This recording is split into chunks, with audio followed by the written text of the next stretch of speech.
política, nosotros nos queremos fijar en la economía. Hemos tenido uno de los comienzos de año más caros, ya saben, en la factura de la luz. En febrero se ha moderado algo el precio, pero si lo comparamos con el año pasado, la factura es un 88% más cara y el Gobierno dice que nos tenemos que ir acostumbrando. Vamos a ver qué piensan Jorge Fabra, experto en el sector eléctrico, y el economista Juan Rayo. Muy buenos días a los dos.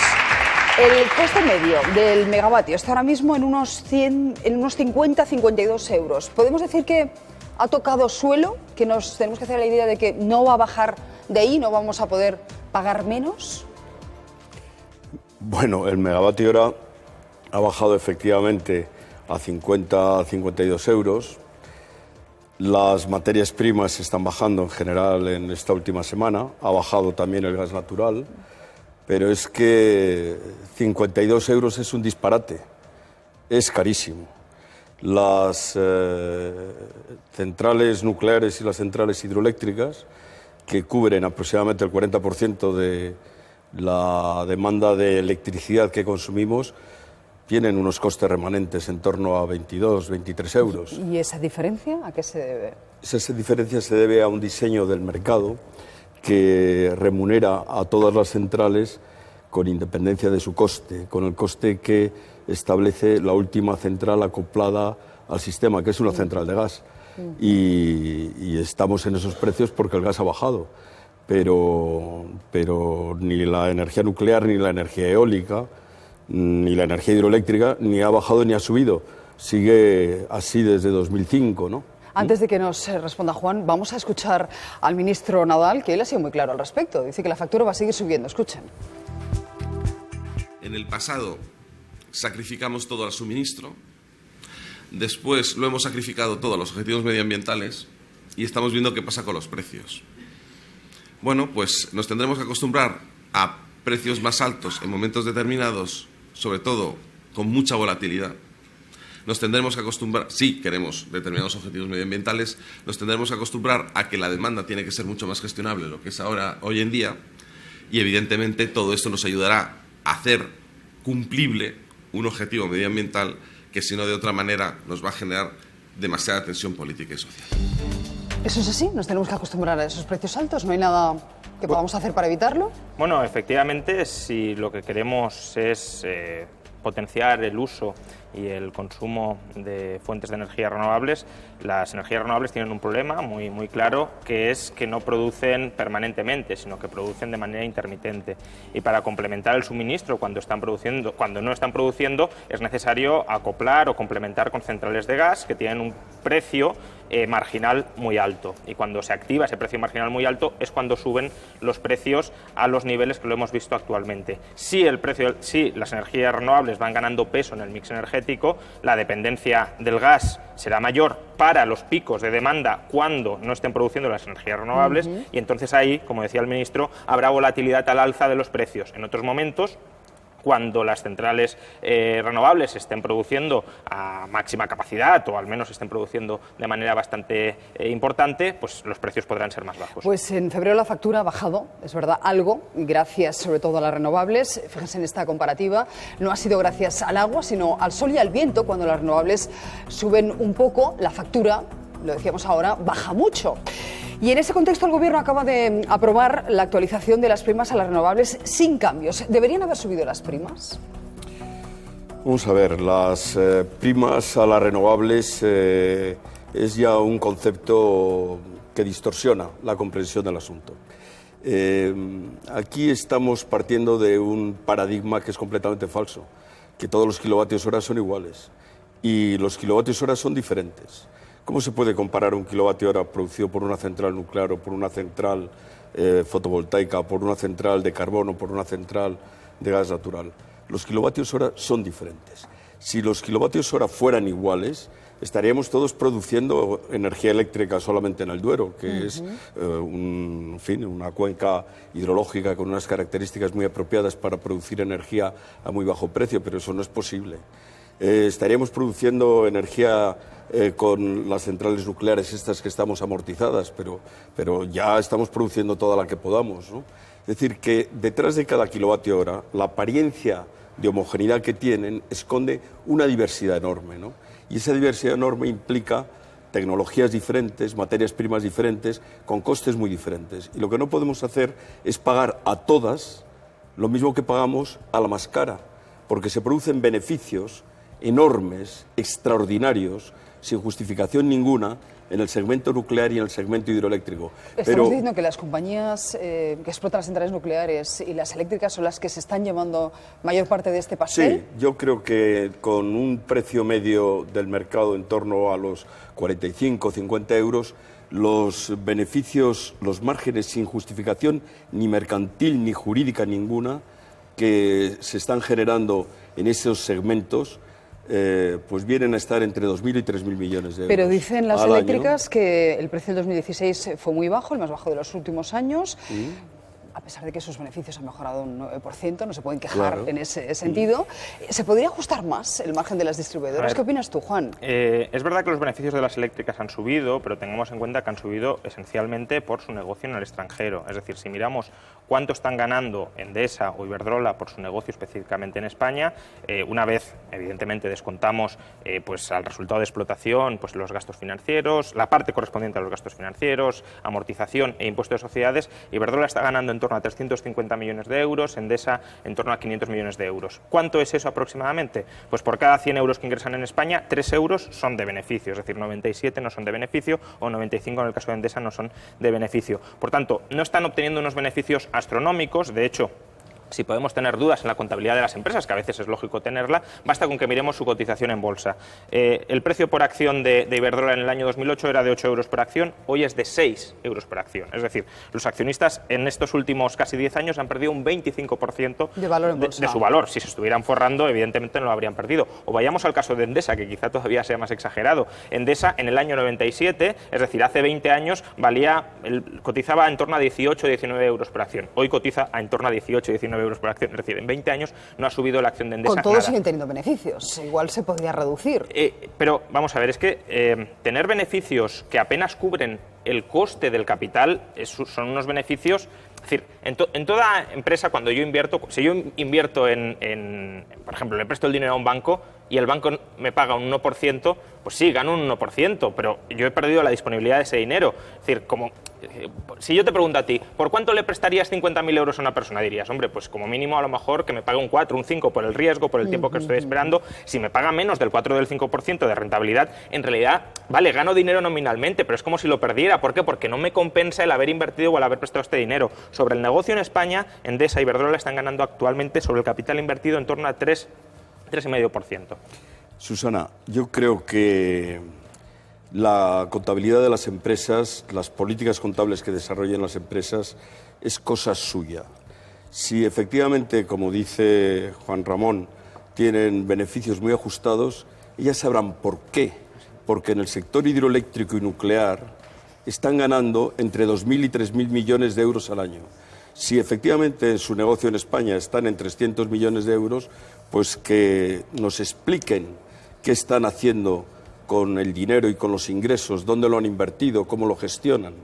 Eso es lo que tendrían que hacer. Por eso los partidos políticos y las organizaciones civiles están pidiendo desde hace tiempo una auditoría del sector eléctrico, una auditoría de costes y una auditoría regulatoria, porque desde 1997, desde que cambia la regulación del sector eléctrico, en este país han pasado muchas cosas. De entrada, por ejemplo, ha pasado que las empresas eléctricas deben a los consumidores españoles, es decir, a la tarifa eléctrica, pues en torno a 2.000 y 3.000 millones de euros, porque no se han liquidado unos pagos que recibieron entre 1997 y 2006. ¿Y por qué no se liquidan esos pagos? ¿Qué estamos esperando a cobrarles eso que nos pues deben? Eso digo yo, los reguladores y el Gobierno, después de ver lo que ha pasado con los reguladores financieros, tendrán que meter mano. No, meter mano, tendrán que tomar cobrar nota, lo que nos deben, porque ¿no? esa deuda todavía no ha prescrito, Claro. y en el mejor de los casos para las empresas eléctricas no prescribe hasta 2021. En fin, convendría que los gobernantes y los reguladores se dieran prisa en cumplir su obligación, que es pedir hacer la liquidación correspondiente y obviamente, como estamos en un Estado de Derecho, si las empresas consideran que esa liquidación no corresponde, pues que hagan la correspondiente recurso a los gobernadores, sí, pero que cada uno cumpla con sus obligaciones. Sí, yo estoy de acuerdo en que hay bastante conchaveo entre empresas y partidos políticos, es decir, no tenemos un mercado verdaderamente liberalizado, pero creo que la gran oportunidad que tenemos para rebajar el coste eléctrico a medio y largo plazo es liberalizar verdaderamente el mercado eléctrico.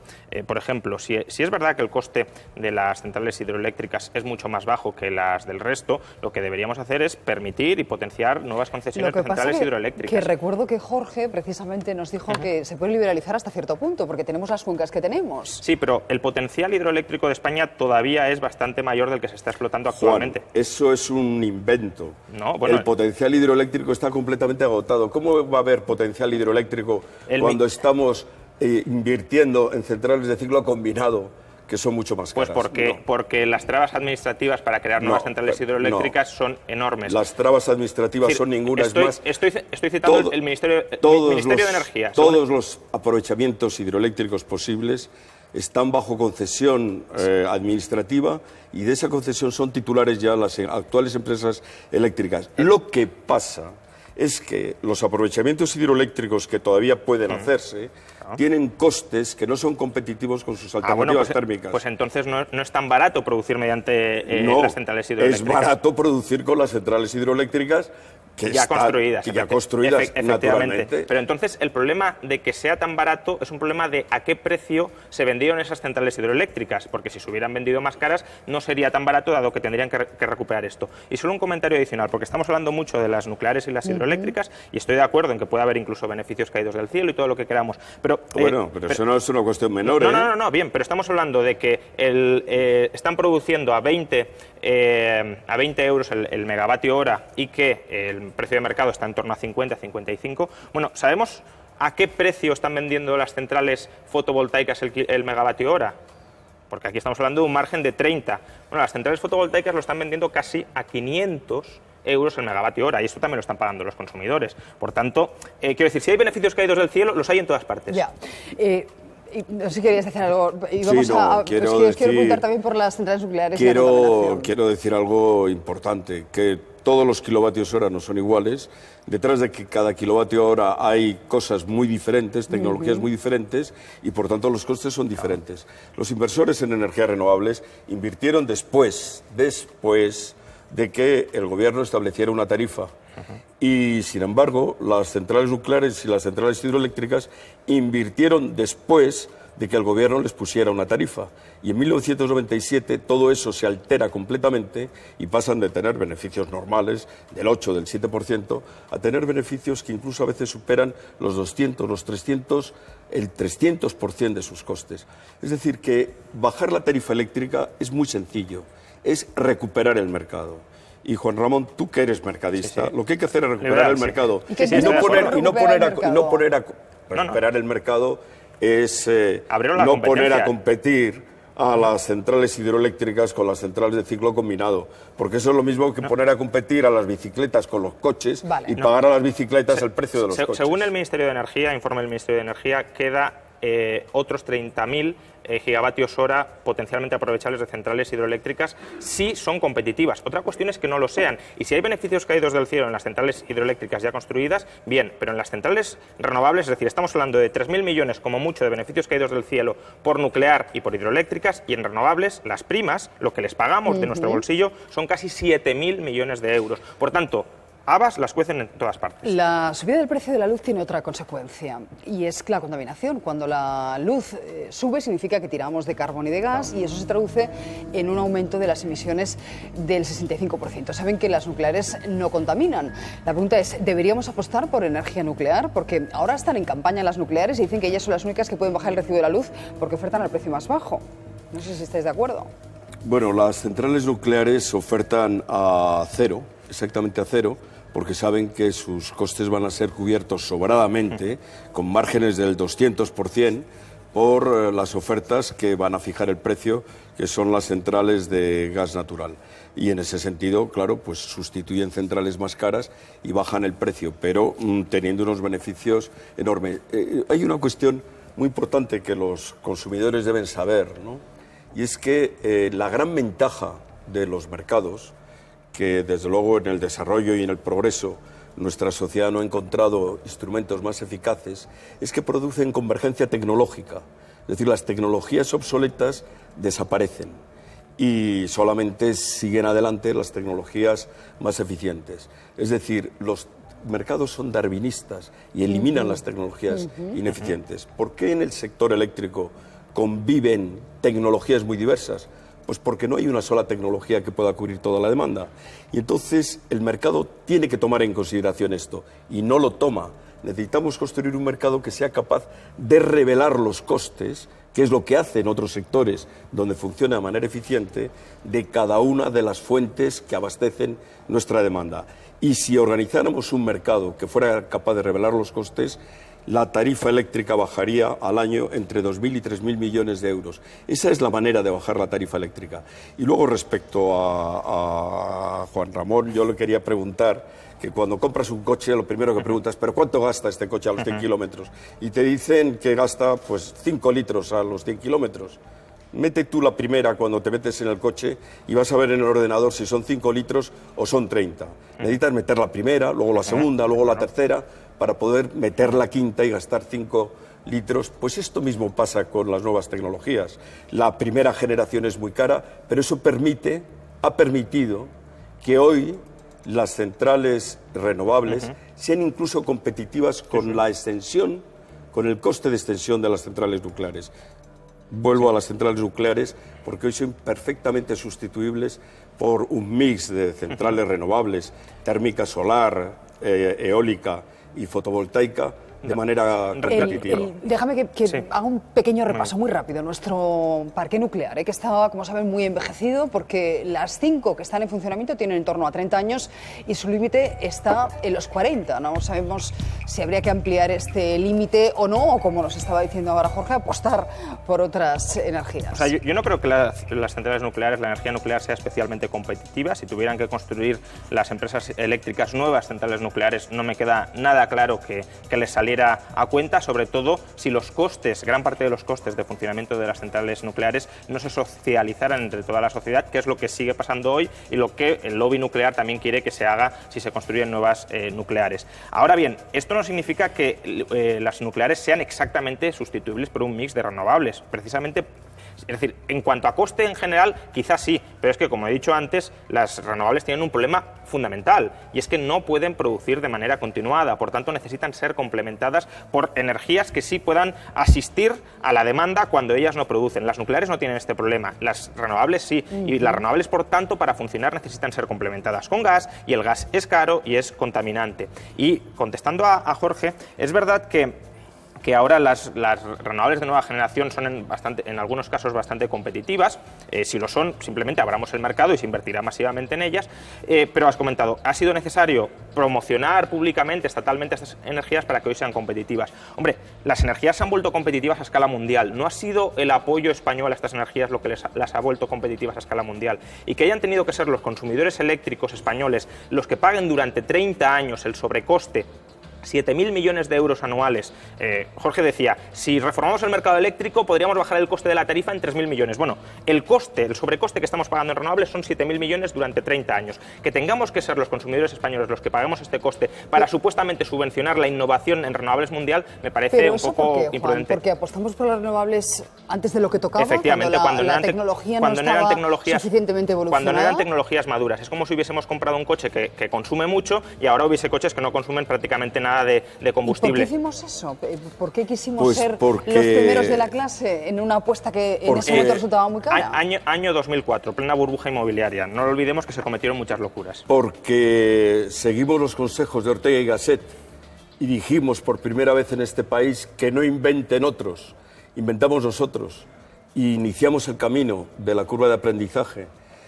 Por cierto, efectivamente, centrales muy caras que suministraban beneficios muy normalitos a sus inversores porque el coste de inversión era caro, muy diferente al tema de las centrales nucleares cuyos beneficios no están justificados con los costes. Y efectivamente hicimos la cosa más estúpida que puede hacer un país, que es arrancar a nivel mundial la curva de aprendizaje, el conocimiento, el know-how, la industria de las tecnologías renovables y, en fin, fuimos hasta Segovia en primera, sin meter segunda, sin meter tercera, sin meter cuarta. Es decir, hicimos la cosa más estúpida del mundo. Ahora, con el final, durante esta próxima década, hasta 2030, 2028, la última central que cumple los 40 años, tenemos la oportunidad de crear una industria renovable, capaz de desarrollar la investigación, el know-how, el tejido industrial, el tejido empresarial, nuestro invertir en empleos de calidad.